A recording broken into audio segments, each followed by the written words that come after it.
This is the real problem that we're facing. It was at a drug treatment program in Richmond, Virginia. And I asked them what they felt about Obamacare.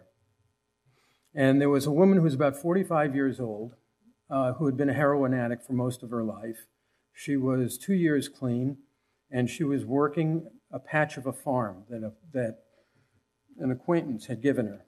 And she was raising vegetables to earn a living. She said the choice was that or being a waitress.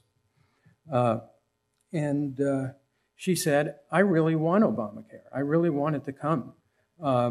Because if I ever break my foot, on the tractor or something, I'm dead. I mean, you can't even be a waitress with a broken foot,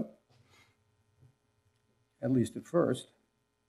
And she was, and other people around, the other addicts, agreed with her. There was this older guy who was a Navy veteran who was addicted to alcohol. And I said, does anybody disagree with this? He raised his hand, and he said, this is just more of that socialist Marxism that's ruining our country. And so I said to him, you're a Navy veteran, that means you get health care coverage, right? And he said, yeah. And I said, and all your fellow veterans, who are your brothers and sisters in arms, they get health care coverage too, don't they?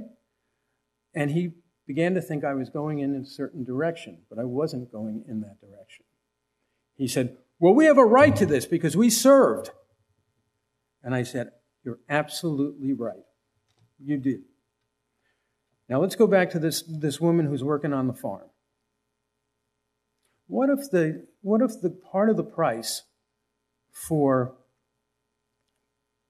being part of Obamacare or being a citizen is to spend a couple of years working in some form of government work?